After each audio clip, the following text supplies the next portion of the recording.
میرے نبی نے فرمایا قیامت کے دن میں اٹھوں گا، میرے دائیں طرف سے ابو بکر اٹھے گا، میرے بائیں طرف سے عمر اٹھے گا۔ حضرت بلال کی قبر ملک شام میں ہے، لیکن میرے نبی نے فرمایا بلال میرے قدموں سے اٹھے گا، مدینے سے اٹھے گا۔ ہاں ہائے ہائے، اب نے کہا لوگ پیدل چلیں گے، میں براق پہ چلوں گا، بلال میرے آگے سرخ اونٹنی پہ سوار چلے گا۔ جب میدان معاشر میں پہنچیں گے تو بلال اونٹنی پہ کھڑے ہو کے کانوں میں انگلیاں دے کے اذان دے گا۔ وہ اذان بلالی رہ گئی رسم اذان، روح بلالی نہ رہی، فلسفہ رہ گیا تلقین غزالی نہ رہی۔ وہ اذان بلالی ہم سب سنیں گے جب کہیں گے اشہد ان لا الہ الا اللہ، تو سارا میدان معاشر کا مرد عورت کہے گا سچ کہہ رہے ہو۔ جب کہیں گے اشہد ان محمد رسول اللہ، سارا میدان معاشر کا مجمع کہے گا سچ کہہ رہے ہو۔ اس دن بلال کی اذان سننا، وہ غلام ہو کر محبوب ہوئے، حبیب ہوئے، پیارے ہوئے۔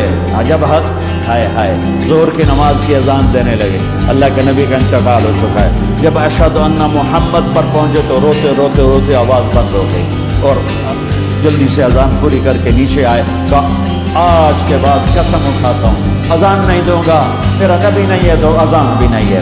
اور حضرت ابو بکر سے اجازت لے کر جب وہ خلیفہ بن گئے، جہاد پہ چلے گئے، 6 مہینے تک آئے نہیں۔ لاکھوں صحابہ جہاد میں گئے، کسی کو میرے نبی خواب میں نہیں آئے، صرف بلال کو آئے۔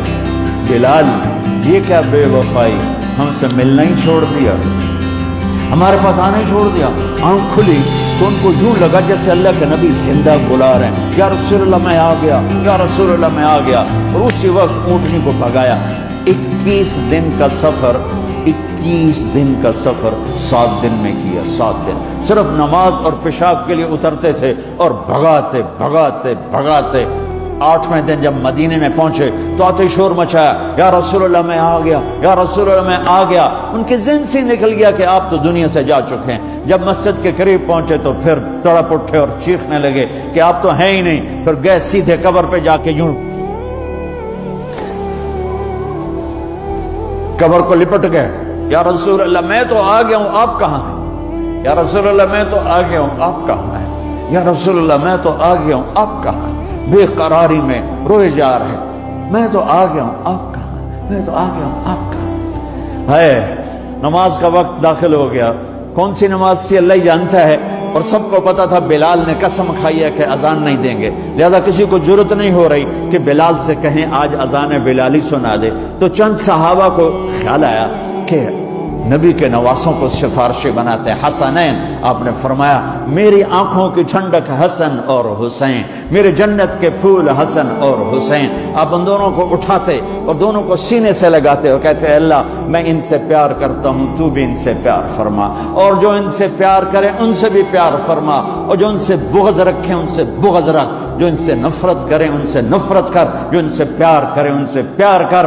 صحابہ آئے بچوں کے پاس، حسن حسین، کہ بچوں آج کسی کی نہیں چلے گی، تم بلال سے کہو اذان دے۔ تو یہ دونوں ننھے منھے بھائی، حسن 7 سال کے، حسین 6 سال کے، 10 مہینے کا فرق تھا دونوں بھائیوں۔ چچا ایک درخواست، کہ میرے ماں باپ آپ پہ قربان، آپ درخواست کیوں کہہ رہے ہیں؟ آپ امر کریں، آپ حکم کریں۔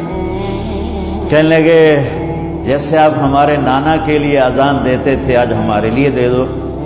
تو ایک دم وہ رونے لگے بلال، کہ ہائے میرے بچوں، میں نے قسم اٹھائی تھی کہ میں اللہ کے نبی کے بعد کبھی اذان نہیں دوں گا، لیکن تم پہ تو ہزاروں قسمیں قربان ہیں، میں اپنی قسم توڑتا ہوں اور اذان دیتا ہوں۔ جب وہ چڑھنے لگے اس بی بی کے گھر، قریب ایک انصاری عورت کا گھر تھا جس کی چھت پہ چڑھ کے اذان دیا کرتے تھے، تو سانس رک گئے سب کے، آنکھیں پھٹ گئیں، اور وہ یوں منظر دیکھ رہے کہ آج بلال تو ہے، محمد مصطفیٰ نہیں ہے۔ آج اذان بلالی تو ہوگی لیکن محمد مصطفیٰ کی جھلک نہ ہوگی۔ جب ان کانوں میں انگلیاں، جب انہوں نے اللہ اکبر کہا